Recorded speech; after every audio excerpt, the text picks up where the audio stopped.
Kerala cricket ലീഗിൽ ഈ സീസണിൽ ആദ്യമായി ഫൈനൽ എത്തുന്ന ആദ്യത്തെ ടീമായിട്ട് എരിസ് കൊല്ല സെയിലേഴ്സ് മാറിയിരിക്കുകയാണ്. അപ്പോൾ ഇന്നത്തെ ഒരു മികച്ച ബാറ്റിംഗ് കാഴ്ചവെച്ചിട്ടുള്ള ഓപ്പണർ ഭരത് സൂര്യയും ഇന്നത്തെ കളിയിലെ താരമായിട്ടുള്ള അമൽ ഏജിയും ഒപ്പമുണ്ട്. ആദ്യം ഭരത് സൂര്യയോട്.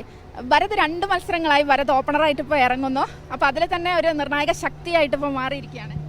അല്ല, അത് നമ്മുടെ ടീമിൻ്റെ ഒരു സപ്പോർട്ട് തന്നെയാണ്. കാരണം എന്ന് വെച്ച് കഴിഞ്ഞാൽ വിഷ്ണു ചേട്ടൻ താഴെ ഇറങ്ങി അല്ലെങ്കിൽ 2 ഇറങ്ങി ആ റെസ്പോൺസിബിലിറ്റി ഏറ്റെടുക്കാമെന്ന് പറഞ്ഞ് എന്നെ ഓപ്പണിംഗ് വരുന്നത്. കാരണം അതൊക്കെ സത്യം പറഞ്ഞാൽ ടീം മാനേജ്മെൻറ്റിൻ്റെ ഒരു സപ്പോർട്ട് തന്നെയാണ് അങ്ങനെ ഓപ്പണിംഗ് ഇറങ്ങാൻ പ്രേരിപ്പിച്ചത് തന്നെ. അവിടെ പോയപ്പോഴും എൻ്റെ അടുത്ത് പറഞ്ഞ സിമ്പിൾ റോൾ തന്നെ, വിഷ്ണു ചേട്ടൻ എന്താണോ ഓപ്പണിംഗ് ചെയ്യാൻ റോള് അത് തന്നെയാണ് എൻ്റെ നിന്നും ഉദ്ദേശിക്കുന്നത്. അപ്പോൾ എനിക്ക് വേറെ ചിന്തിക്കേണ്ടി വരുന്നില്ല. ആ റോള് ഭംഗിയായിട്ട് ചെയ്യുക, ടീമിനായിട്ട് ചെയ്യാമെന്ന് മാത്രമേ ഉള്ളൂ എൻ്റെ ഫോക്കസ്. അമലിനോട്, അമൽ ഈ ടൂർണമെൻറ്റിൽ തന്നെ പലപ്പോഴായിട്ട് അമലിൻ്റെ മികച്ച പ്രകടനങ്ങൾ നമ്മൾ കണ്ടിട്ടുണ്ടായിരുന്നു. ഇപ്പോൾ ഇന്നാണെങ്കിൽ സാധാരണ ഒരു റൺസ് ഒഴുകുന്ന പിച്ചാണെന്നായിരുന്നു മത്സരത്തിന് മുമ്പൊക്കെ ഉണ്ടായിരുന്നത്, ടൂർണമെൻറ്റ് തുടങ്ങുന്നതിന് മുമ്പൊക്കെ ഉള്ള ഒരു പ്രവചനം. പക്ഷേ ഇതൊരു വിക്കറ്റ് കൊയ്ത്തായി മാറിയിരിക്കുകയാണ്. നമ്മൾ ഈ ബാറ്റിങ്ങിൽ പാർട്ണർഷിപ്പ് എന്നതുപോലെ തന്നെ ഞങ്ങൾ ബോളിങ്ങിൽ ഒരു പാർട്ണർഷിപ്പ് കൊണ്ടുവരണം എന്നൊരു തീരുമാനം ഞങ്ങൾ ഇതിന് മുന്നേ എടുത്തിട്ടുണ്ടായിരുന്നു.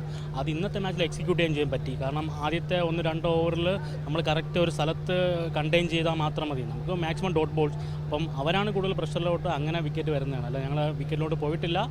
തിരിച്ച് ഞങ്ങൾ ബാറ്റ് ചെയ്തപ്പോൾ തന്നെ ഏകദേശം 9 ഓവറിൽ മാച്ച് ജയിച്ചു. അപ്പം അങ്ങനെ ഒരു നമ്മുടെ നന്നായിട്ടൊരു സ്ഥലത്ത് എറിഞ്ഞു നമുക്ക് വിക്കറ്റ് കിട്ടി. നമ്മളൊരു ടീം എഫേർട്ട് തന്നെയാണ്. നമ്മൾ കൂടെ എറിഞ്ഞ എല്ലാ ബോളേഴ്സും നന്നായിട്ട് എറിഞ്ഞിട്ടുണ്ട്. അപ്പം ബോളേഴ്സിൻ്റെ എക്കോണമി നോക്കിയാൽ തന്നെ വളരെ കുറച്ചാണ്, റണ്ണ് കൊടുക്കുന്നതിൽ വളരെ പിച്ചിക്ക് തന്നെയാണ് ബോൾ ചെയ്തത്. അതൊരു മാച്ചിൽ നമുക്ക് കൊണ്ടുവരാനായിട്ട് സാധിച്ചു. പിന്നെ ഈ നോക്കൗട്ട് വേൾഡിൽ ഈ പ്രഷറല്ല, ഞങ്ങളൊരു പ്ലഷർ സിറ്റുവേഷനായിട്ടത് കൂടുതൽ എൻജോയ് ചെയ്തു. ഓൾമോസ്റ്റ് വിജയം നമ്മുടെ കയ്യിലോട്ട്. അപ്പോൾ കേരള ക്രിക്കറ്റ് ലീഗിൽ ഇപ്പോൾ ആദ്യത്തെ ഫൈനലിസ്റ്റുകളായിട്ട് എരിസ് കൊല്ല സെയിലേഴ്സ് മാറിയിരിക്കുകയാണ്. നമ്മളോട് വിശേഷങ്ങൾ പങ്കുവച്ചിട്ടുണ്ടായിരുന്നത് ഭരത് സൂര്യയും ഇന്നത്തെ കളിയിലെ താരമായിട്ടുള്ള അമൽ ഏജിയുമാണ്. ഇനി ഇവർ ഫൈനലിൽ എന്തൊക്കെയാണ് ഇവരുടെ തീപ്പാറുന്ന പോരാട്ടങ്ങൾ എന്ന് നമുക്ക് കാത്തിരിക്കാം. ക്യാമറമാൻ പ്രമോദ് പന്നിയോടിനൊപ്പം AP സജിഷ, കൈരളി ന്യൂസ്.